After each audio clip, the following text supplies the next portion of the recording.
먼저 양해의 말씀을 좀 드리겠습니다. 제가 코로나는 이제 다 나았는데요. 아직도 목소리가 좀 처지더라고요. 제가 보니까 혹시 말씀을 듣다가 목소리가 처지거나 또는 장기침이 나오더라도 이해해 주시기를 바랍니다. 그리고 오늘 우리 김현 랩런트 이모님 가정이 오셔서 주님의 이름으로 환영합니다.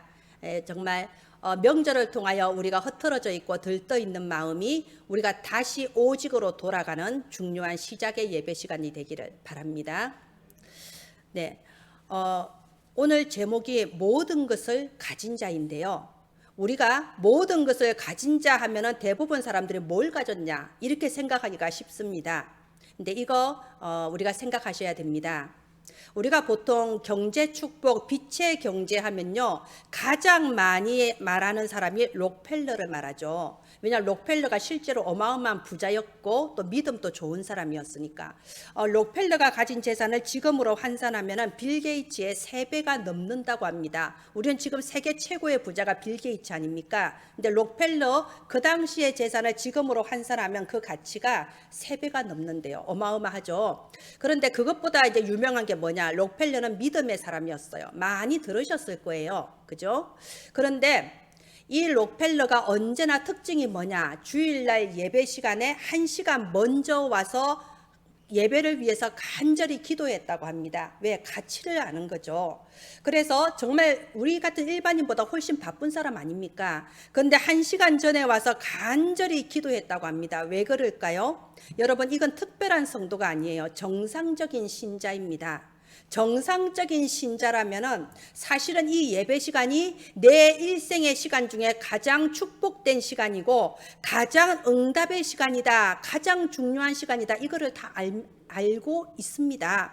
그렇기 때문에 뭐 어떻게 해라, 뭐 록펠러처럼 너가 축복을 받아야 될 거 아니냐 이런 말이 필요가 없는 거예요. 그런 거 상관없이 예배 시간은 내 인생의 가장 최우선의 시간인 겁니다. 그러니까 1시간 먼저 나올 수밖에 없었던 거죠. 우리가 예배 마치면 함께 포럼을 나누죠. 우리가 포럼 나누면 어떻습니까? 뭐 다 포럼하는 스타일이 다르긴 한데요. 제가 언제나 참 안타깝게 여기는 게 보통 하는 포럼이 보면 이런 포럼을 해요. 지난주에도 하려고 했는데 뭐가 안 됐습니다. 이번 주에 정말 다시 한번 해보겠습니다. 이런 포럼 많이 합니다. 솔직한 포럼, 진실한 포럼은 좋아요. 근데 저는 때로는 아쉽습니다. 우리가 정상적인 신자라면은 이 주일날 와서 포럼하는 시간에 지난주에 하나님의 말씀이 내게 어떻게 응답이 되었고 어떻게 성취가 되었으며 내가 예수가 그리스도이심을 이렇게 체험했다라고 말할 수밖에 없어요. 그래서 사실은 우리가 포럼하는 시간이 내 실패에서 새로 도전하는 그런 포럼보다는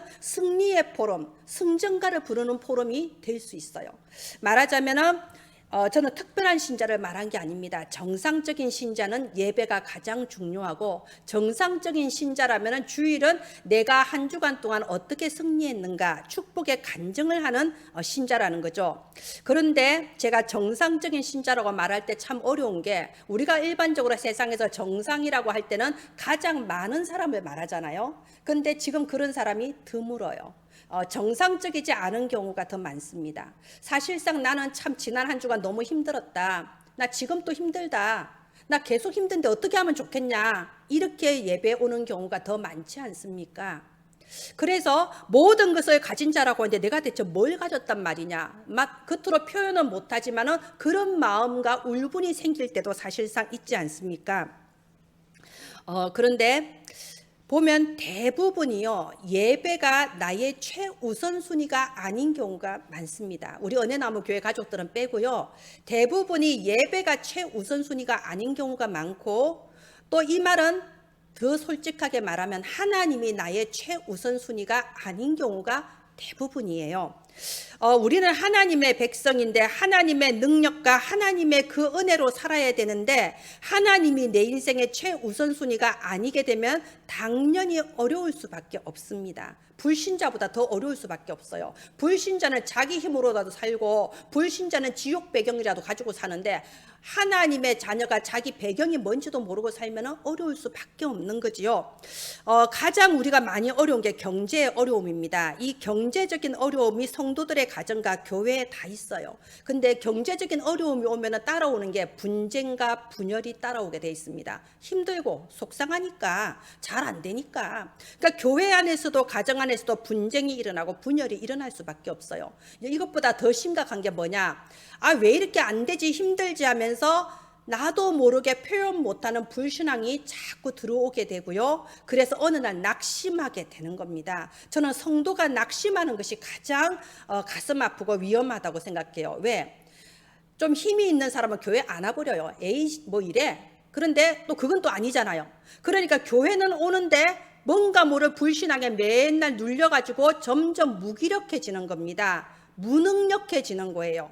그러면 종교인이 됩니다. 예배는 드리는데 오직이 없어요. 그러면 종교인이 되는 거예요. 그냥 습관적이고 형식적인 예배를 드리게 된다 이겁니다. 오늘 우리가 하나님의 음성을 듣게 되기를 바랍니다. 오늘 2절에 뭐라고 되어 있나요? 지금은 은혜 받을 만한 때요. 지금은 구원의 날이라고 되어 있습니다. 하나님은 우리의 기도를 들으신다고 하셨습니다. 그렇다면 지금 내가 고난 당하는 것 같지만 사실은 고난이 아니고요. 하나님의 은혜가 지금 내게 임한 겁니다. 하나님의 계획 속으로 우리가 지금 들어온 겁니다. 보라, 지금은 은혜 받을 때고, 보라, 지금은 하나님의 구원의 시간표다. 하나님의 음성을 듣게 되기를 바랍니다. 하나님의 방법은 언제나 그래요. 우리 일대지 해주세요. 예, 하나님의 방법은 언제나 그렇습니다. 모세를 보세요. 모세는 자기가 하나님의 일을 해볼 수 있을 줄 알았어요. 나는 뭔가 특별하기 때문에 어릴 때부터 애굽의 왕자로 자라났고 내가 해볼 수 있을 거라고 생각했는데 하나님은 모세를 미디안 광야로 밀어 넣으셨습니다. 잠깐 지나가는 고난인 줄 알았는데 무려 40년 80세 노인이 되도록 응답도 없고 능력도 없어요. 완전히 실망해 버렸어요. 그런데 하나님은 모세가 모든 거 다 포기하고 나 따위가 무슨, 내가 뭘 하겠어, 이러고 있을 때 하나님의 말씀이 임하신 거예요. 그때서 모세야 하고 부르신 거예요. 모세가 뭐라고 합니까? 내가 뭐라고 바로 앞에 나갑니까? 이제 모세가 자기 자신감 다 없어져 버렸어요. 완전히 이제 힘을 잃고 나는 아무것도 할 수 없습니다. 가장 진실한 나를 찾았을 때에 하나님께서 내가 바로 너의 능력이다. 네가 가는 것이 아니고 내가 가는 거다 하면서 보내셨습니다.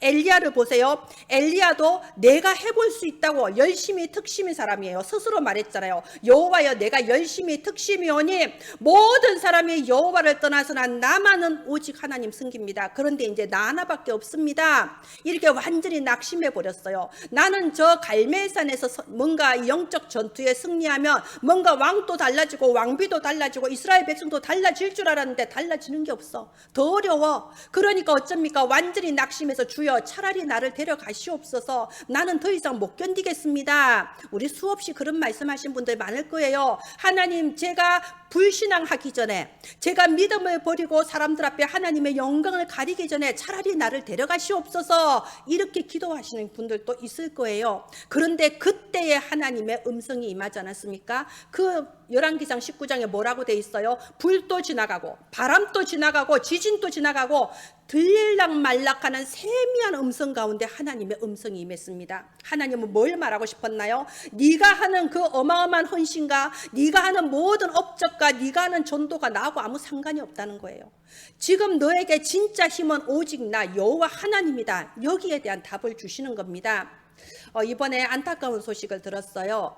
이제 그게 바누아투에 계신 좀 나이가 많으신 선교사님, 이분이 평생 이제 천주교 믿다가 그 바누아투 태평양 섬나라에 가서 복음을 들은 거예요. 그리고 이제 유 목사님 그 집회에 참석했는데 엄청 충격을 받았죠. 나이 60이 되도록 내가 헛살았구나. 그러면서 진짜 완전히 충격받고 이제 그야말로 다락방맨이 됐다 이겁니다. 이제 그러면 뭔가 대역사가 일어나야 되잖아요. 사실 대역사 일어났죠. 바누아투 대통령, 뭐 총리, 비서실장 다 변화되고 아주 그냥 대역사 일어난 것 같지 않습니까? 그런데 뭐 그러잖아요. 그 바누아투에 지금 나와 있는 몇 명의 한국인 선교사들이 다락방이 이단이다 막 나서서 정치 운동하고 이래서 결국 표결에 의해서 다락방이 이단이 돼버렸어요. 그러니까 이분이 얼마나 좀 갈등되지 않겠습니까? 근데 좀 갈등되지만 그래도 하나님은 나를 이 다락방 메시지를 통해 나를 불러주셨으니까 나는 오직 그리스도 이러고 이제 버텼단 말입니다. 근데 이분이 사실은 그 전에 원래 하고 있는 일이 뭐냐면은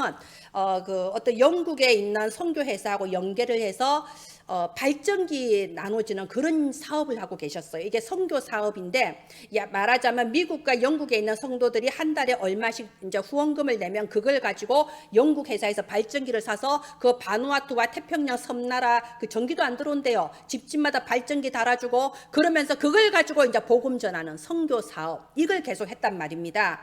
그런데 이제 자기가 다락방 만났으니까 그것도 안 해야 될 것 같잖아요. 왠지 내가 오직 복음해야 될 것 같잖아요. 그래서 근데 마침 또 우리 다락방에서 빗물 사업을 시작했지 않습니까? 그래, 내가 할 일은 이거다. 이제 빗물 사업 시작했어요. 아유, 그런데 이거 다락방 2단 뭐 돼버리고 이건 뭐 잘 안 된단 말이에요.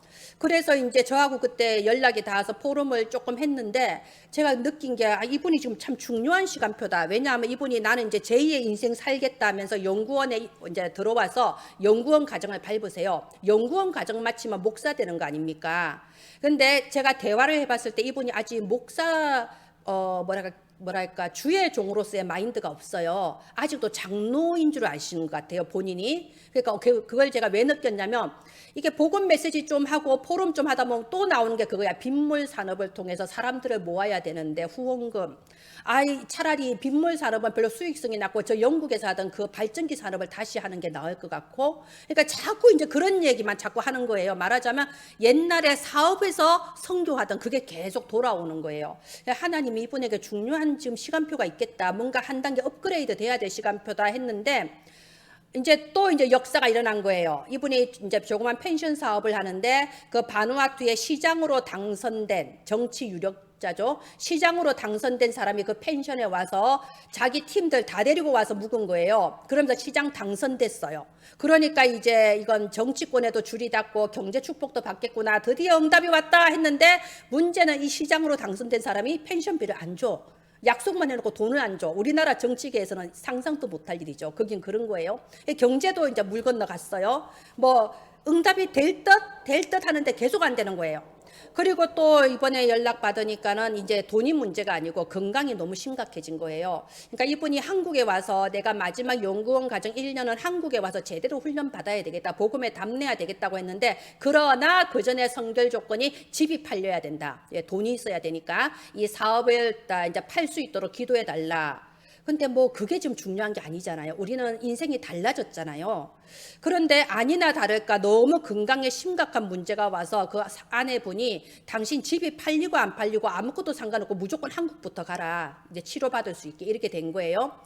제가 봤을 때는 이게 오직의 시간표예요. 하나님은 우리가 처음에 예수 그리스도 했을 때는 먼 일 날 것 같아요. 예수가 그리스도 이랬을 때는요 진짜 내 인생 팍팍 잘 풀릴 것 같아요. 근데 그 뒤에 오는 게 어려움이에요. 그 뒤에 오는 게 고난이에요. 왜냐하면 하나님은 우리를 너무나도 사랑하시기 때문에 그냥 놔두지 않으세요. 너무나도 사랑하시기 때문에 껍데기가 되지 않게 하세요. 진실한 그리스도인이 되게 하십니다. 자, 우리는 보통 이렇게 하죠. 자, 그러면 내가 하나님을 위해서 어떻게 해야 될까요? 무엇을 해야 될까요? 나는 힘이 부족한데 어떻게 해야 될까요? 은혜를 받아야 됩니다. 오늘 하나님 말씀하시죠. 보라, 지금은 은혜 받을 때다 하십니다. 네가 무엇을 하기 전에 은혜 속으로 집중해라고 지금 말씀하시는 겁니다. 은혜라는 것은 눈에 보이는 어떤 신비 체험이 아니에요. 뜨거운 불이 내게 임하거나 뭐 병이 낫는다거나 그런 신비 체험이 아닙니다. 영적인 것을 육적인 것으로 해석을 하면은 안 됩니다. 예수님 말씀하셨잖아요. 천국은 여기 있다 저기 있다 할 것이 아니고 너희 안에 임하였다 했습니다.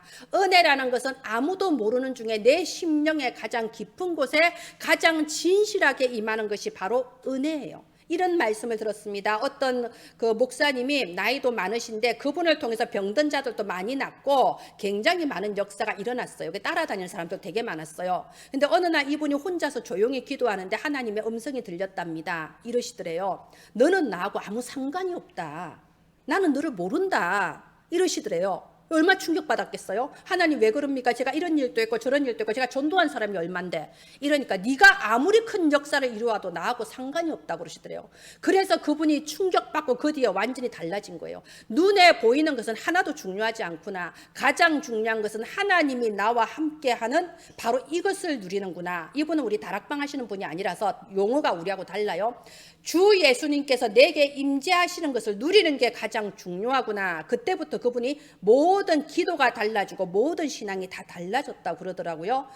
우리가 하나님의 은혜를 받아야 됩니다. 내 심령의 가장 깊은 곳에 하나님의 은혜가 임해야 됩니다. 하나님의 은혜가 임하면 어떤 일이 벌어지냐? 내 생각이 달라져요. 뭐 미래가 보인다 어쩐다 이런 게 중요하지 않고 내 미래가 상관이 없다라고 생각이 달라집니다. 빌립보서 1장 6절에 너희 안에 착한 일을 시작하시니가 그리스도 예수의 날까지 이루실 줄을 확신함이라. 하나님은 우리의 인생을 완벽하게 이루어 나가십니다. 우리가 운전대에 운전사가 2명이 붙어 있으면 그 차가 어떻게 되겠어요? 우리가 예수님을 영접했다고 하면서도 내 인생의 운전대를 내 손으로 부여잡고 내 마음대로 해보겠다고 하니까 차가 교통사고가 나는 거예요. 모세처럼 엘리야처럼 내 인생의 운전대에 예수 그리스도께서 주인이 되셔서 운전대를 지시는 겁니다. 이렇게 인생이 달라졌을 때 그때부터 우리가 말하는 그 응답, 현장이 달라지고 만남이 달라지는 그 변화가 일어나기 시작하는 거죠. 이게 하나님의 방법입니다. 우리는 하나님의 능력으로 살아야 돼요. 우리가 보면요, 나도 모르게 심지어 하나님의 일을 하면서까지도 내 힘으로 하려고 합니다. 왜? 내 체질이 아직 남아있거든요. 전도도 내 힘으로, 선교도 내 힘으로, 교회 건축도 내 힘으로 해보려고 합니다. 당연히 내 일은 더 내 힘으로 하지요. 그러니까 힘들죠. 나는 한계가 있는데 베드로를 보십시오. 내가 해볼 수 있다고 주는 그리스도시요 살아계신 하나님의 아들이십니다. 이렇게 말했을 때는 내가 해볼 수 있을 줄 알았어요. 근데 뜻밖에도 예수님이 그러시죠. 아직은 아무한테 가서도 말하지 마라. 왜? 아직 아닌 거예요. 베드로는 내 힘이 아니라 하나님의 능력, 참 능력을 체험할 수 있는 그 시간표가 필요했던 겁니다. 내가 무엇을 어떻게 이게 아니에요. 시작이 바로 되면은 나머지는 하나님이 하십니다. 우리의 시작은 무엇인가요? 고린도전서 2장 12절에 나와 있지 않습니까? 예수 그리스도 안에서 우리가 받은 은혜가 무엇인지 깨닫는 것부터 시작하는 겁니다. 내가 예수가 그리스도이시라는 이 복음을 깨달은 게 정말로 우리 가문에 있을 수 없는 축복이 내게 시작됐구나. 내가 이런 은혜 받았구나. 이거 깨닫는 것부터 모든 하나님의 능력, 하나님의 일이 시작이 되는 겁니다. 그게 바로 성령 내주, 하나님이 진짜 나와 함께 하시구나. 하나님은 나를 성전 삼으시고 나와 항상 함께 하시구나. 내가 성령 내주에 대한 확신이 없다. 아직 시작도 안 된 거예요. 시작부터 바로 해야 됩니다. 하나님은 요한복음 14장 16절 18절에 뭐라고 되어 있나요? 내가 너희를 고아처럼 버려두지 않는다. 내가 세상 끝날까지 너희와 함께 한다. 완전한 성령 인도를 약속하셨습니다. 내 힘으로 사는 것이 아니라 성령의 역사로 산다고 했습니다. 무슨 능력? 오직 성령이 너희에게 임하시면 너희가 권능을 받고 성령 충만의 능력으로 산다고 약속하셨습니다. 우리 아브라함 보세요. 아브라함이 자기가 해볼 수 있을 거라고 생각했을 때는 조카 롯을 데리고 오고 온갖 노력 다 했어요. 갈수록 가난해집니다. 조카 롯이 오히려 골칫거리가 돼요. 그런데 드디어 아브라함이 조카 롯을 떠나보내고 하나님 앞에 드디어 단을 쌓기 시작할 때에 그때부터 하나님의 역사가 시작되었습니다. 그래서 스가랴서 4장 6절에 힘으로도 되지 않고 능으로도 되지 않고 뭘로 된다고요? 오직 하나님의 영으로 되어지느니라. 오늘 하나님의 은혜부터 받기를 바랍니다. 우리가 하나님의 은혜 속으로 들어가야 됩니다. 그래서 하나님이 주시는 그 힘으로 전도하고 하나님이 주시는 그 힘으로 일도 하고 하나님이 주신 그 힘으로 공부도 하는 겁니다. 하나님이 주신 힘이 아니면 아무것도 될 수가 없어요. 될 듯 하다가 안 되고 될 듯 하다가 안 되고 그러는 겁니다. 그래서 우리가 오늘 고린도후서 6장 1절에 보면요. 뭐라고 되어 있습니까? 하나님과 함께 일하는 자라고 되어 있어요. 하나님과 함께 일하고 하나님과 함께 공부하고 하나님과 함께 전도하고 하나님과 함께 모든 거 하는 겁니다. 이게 바로 저와 여러분이에요. 자, 이대지 바꿔주세요. 먼저 우리의 정체성을 바로 해야 돼요. 나는 전도자다. 내가 전도 한 명도 안 해도 나는 전도자입니다. 왜요? 내게 생명의 씨앗이 있기 때문에 나는 전도자다. 이 정체성부터 바로 갖기를 바랍니다. 내가 전도자이기 때문에 하나님은 우리를 완벽하게 책임지게 돼 있습니다. 누가요? 하늘과 땅의 모든 권세 다 가지신 그리스도께서 우리와 함께 하시고 세상 끝날까지 함께 하신답니다. 뭐 할 때? 모든 민족으로 제자 삼을 때. 그래서 아무것도 염려하지 말라는 겁니다. 제가 하나님과 함께 일하는 자는 하고 이렇게 따옴표 해놨잖아요. 밑에 하고 연결시켜서 기도하라는 거예요. 하나님과 함께 일하는 자는 모든 것을 가진 자입니다. 비밀을 가진 자입니다. 복음을 전하는 자가 하나님과 함께 일하는 자입니다. 제가 아까 렘넌트 예배 시간에 잠깐 얘기했는데요. 이제 아버지는 중국 사람, 엄마는 한국 사람. 그런데 엄마가 엄청난 우리 다락방 이제 그 사명자예요. 그래서 이제 미국에 살아요. 오하이오주에. 그래서 딸이 3명인데 아빠가 일본계 중국인이다 보니까 딸 이름이 뭐 유리카, 아야카, 몽카 이렇게 다 이제 일본식 이름이에요. 근데 어릴 때부터 얼마나 사명자 집안인지 어릴 때부터 완전 복음에 담난 렘넌트로 컸단 말입니다. 막 이렇게 영어로 된 유튜브도 제작해서 막 그 한국말 못하는 렘넌트들 위해서 막 유튜브 제작해서 막 내보내고 엄청 어린이 사명자였죠. 근데 제일 큰 유리카가 드디어 이제 대학에 입학하면서 보스턴에 있는 대학으로 입학을 했대요. 그럼 오하이오주에서 보스턴까지 14시간 거리. 그러니까 그동안은 교회 사람들 사이에서 렘넌트로서 정말 그리스도 누리고 잘 살았는데 처음으로 엄마 곁을 떠나서 이제 낯선 데 갔단 말입니다. 근데 거기서 인도인 친구와 룸메이트가 됐어요. 기숙사 방 좁아서 침대 2개 있으면 꽉 차는데 이 인도 룸메이트가 그러는 거예요. 야, 3일만 남자친구 데리고 와서 3일만 좀 같이 지내면 안 되냐. 말이 안 되죠. 그러니까 유리카가 당연히 안 된다 그러죠. 근데 유리카는 자기는 이제 조용조용 말했다는데 그 이제 인도 친구가 화가 나서 밑에 내려가서 동급생들한테 다 왕따 시켜버린 거예요. 저 유리카가 나한테 욕하고 화내고 무서워서 애가 이상하다고 막 이렇게 해버린 거예요. 그러니까 유리카는 그런 일을 처음 겪으니까는 막 심장도 벌렁벌렁하고 병원에 가서 막 상담받고 엄마하고 통화하고 이제 그러는 거죠. 그게 뭐죠? 시간이 필요한 거예요. 어릴 때부터 예수는 그리스도 이 복음을 계속해서 들었는데 이 그리스도의 복음이 내 머리의 지식이 아니라 내 가슴에 성령의 빛으로 비춰줘야 되는 겁니다. 정말 이 문제에서도 내게 오직 예수가 그리스도가 되도록 이 문제를 통해서 237 나라 후대들이 저렇게도 우상 숭배와 음란과 거짓말에 물들어 있구나. 이 현장을 보게 하셨구나. 내가 여기서 죽는 것이 아니고 여기서 전도자로 나를 세우시는구나. 그래서 모든 것을 가진 자라고 하는 겁니다. 우리 6장 4절 한번 보세요.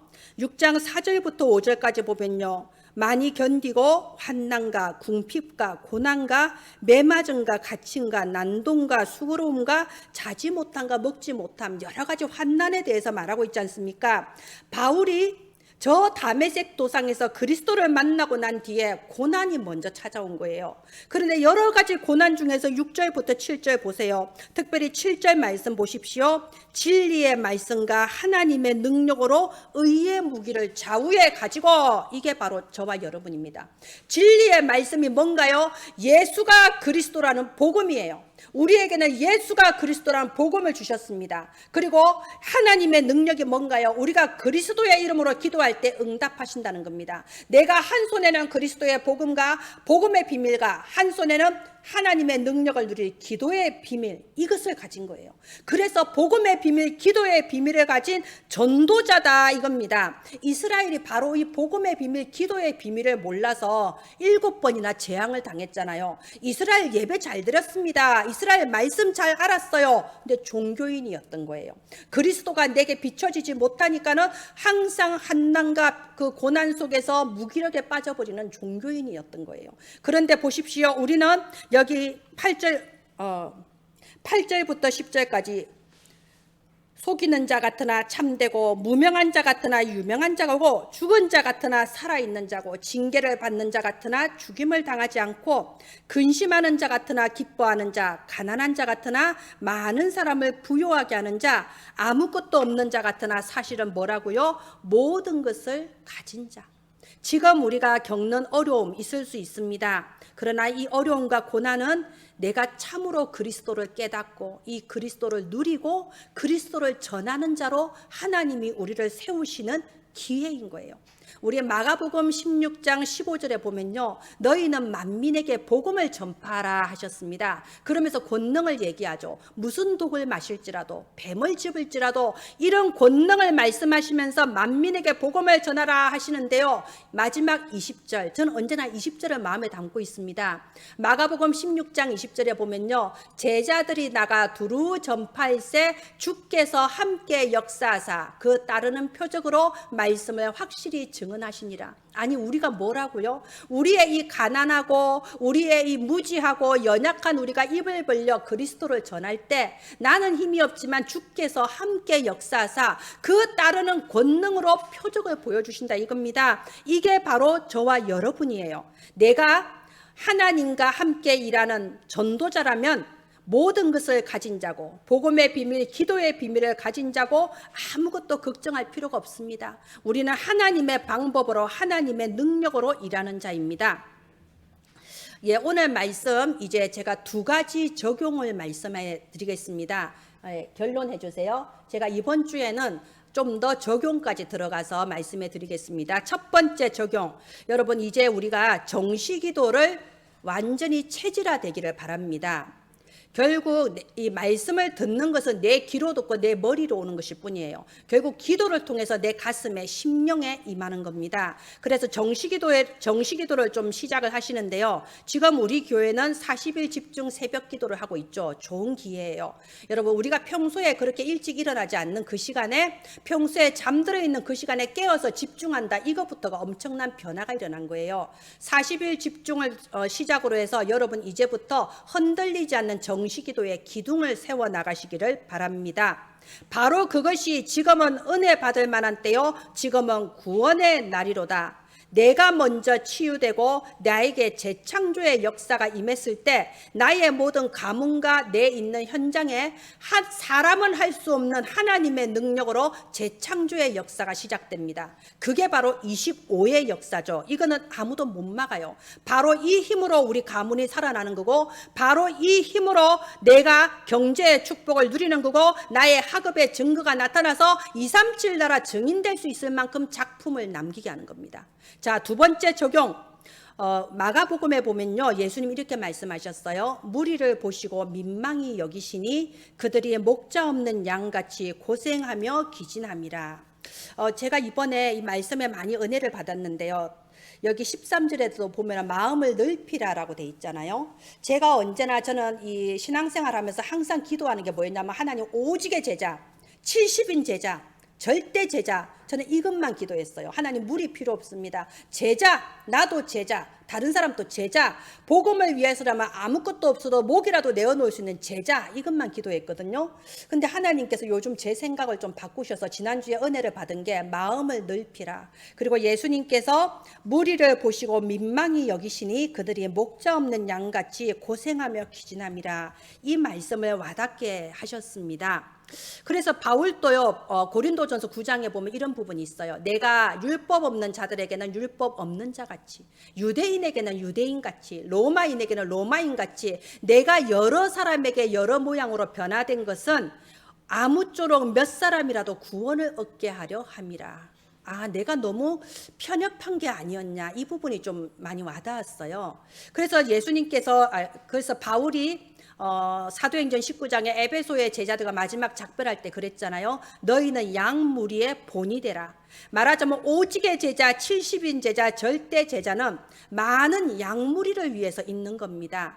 하나님께서 이렇게도 제자를 강조하신 것은 그 제자를 통하여 많은 양무리들을 살리고 돕기 위해서입니다. 그래서 두 번째 적용이에요. 여러분 지금부터 한 현장과 한 영혼을 놓고 중보기도를 시작하세요. 한 현장은 지역도 괜찮고 가문도 괜찮고 내가 다니는 학교, 내가 다니는 직장, 내 주변의 친구 정하세요. 정하면 내게 됩니다. 한 현장을 정하고 한 영혼을 정해서 정말 예수님처럼 영혼을 불쌍하게 여기는 마음으로 중보기도를 시작하시기를 바랍니다. 이 두 가지에 적용을 하시면서 하나님의 방법, 하나님의 능력으로 하나님의 은혜로 승리하시는 저와 여러분 되기를 주 예수님의 이름으로 축원드립니다. 제가 기도하겠습니다. 하나님, 우리에게 예수가 그리스도라는 참 복음의 비밀과 이 그리스도의 이름으로 승리하는 기도의 비밀 주신 것을 감사합니다. 이 시간 우리에게 새 은혜를 부어주시옵소서. 지금은 은혜 받을 만한 때에 하셨사오니 새 은혜를 부어주사 복음 속으로 더욱 깊이 집중하게 하시고 복음을 더욱 깊이 누리고 전달하는 전도자로 서게 하소서. 우리는 모든 것을 가진 자라고 하셨사오니 양 무리를 살릴 수 있는 전도자로 서게 하여 주시옵소서. 이 시간에도 예배드린 주의 백성들에게 세상이 알지 못하는 참 참된 성령 충만의 은혜로 임하여 주옵소서. 살아계신 주 예수님 이름으로 기도합니다. 아멘. 감사합니다. 네, 이 시간 우리 함께 찬송가 292장을 찬양하겠습니다.